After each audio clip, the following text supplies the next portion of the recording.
Let me take a bit of time with this one. Let's look at the I that surrenders.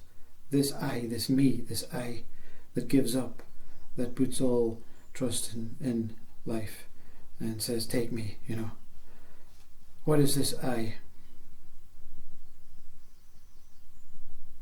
This I that stops is not the maple. It's not the axis. It's not the Godhead. It's not the mirror. That one is. But this I is the I that thinks it can untangle itself as that ribbon. And in fact, it thinks it can untangle all other ribbons aside it. I can sort all your problems out, don't you worry about that. But it cannot fully untangle any other ribbon while this one is still in knots. It still thinks, it still tries to operate, it tries to control, it tries to improve, it tries to change, it tries to prevent, it tries to cure. Well, let me tell you this, one day in our existence, this body may not be here to see that day, but the true I will be here to see that day. You see? Because once you are one, you are always here. But one day in the future, all eyes, you can look at it as this I am. All eyes will look into each other's eyes. And all at once, snap. Oh, how foolish we have been to pay attention on this elusive flaws.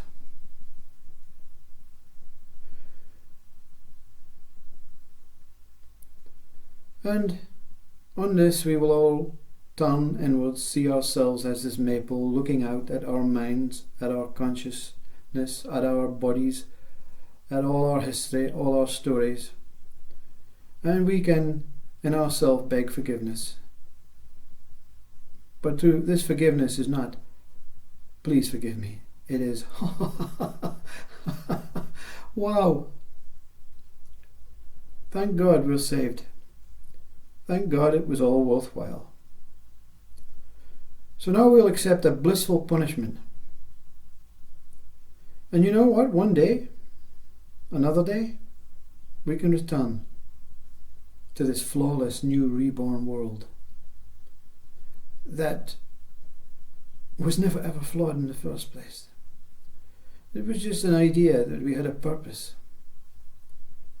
And this purpose created division, segmentation, separation, and tied us up in knots. And this purpose caused us to create our own flawed mind. The flawed is the I that prefers, the I that wants, the I that gives names to things, the I that wants more to try and release the flaws, the I that wants to help others to be united while still they're not, the I that looks to the sky thinking a path and direction is the only way. This is an important I, because this is the I of the dark night of the soul, because this I is stumbling on the way. But the moment it stops looking to the skies above and looks to the inner sky, the maple, its true self, the Satguru, it stops and restarts and looks outwards from its true eyes. And this is the moment of realization. This I has awoken to the true I. The I that is one, the I that is all, the I that is whole, the I that is holy, the I of that what it is, the I of God. The dead I, that once conditioned I, conditioning itself through systems of belief and hope. Suddenly, through an awakening, becomes that true I. But it's not suddenly, you see, it raises a question. That I that never accepts life as it is, that is depressed, stressed, and wants to find some solution, some purpose, is the I that once experienced an elusive separation. All it wants to be is to be reunited with the truth, with its truth, so that it can live in peace. And how do we do it, you see? Well, it's very simple. You were born from your mother with an umbilical cord from your belly button, and it was cut and tied, and you became separate. You were disconnected from your mother. But the inner umbilical cord is never cut. Find it. Find it. Where do you think it would be if everything is a reflection? Find it and pull your mind inwards to meet that cord. And slowly you will be sucked into this abyss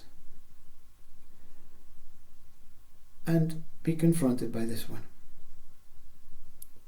Fall in love with this one. Fall deeply in love. There is no choice, you see. You will not have any choice when you see this. And all flaws become that elusive dream that we saints speak about.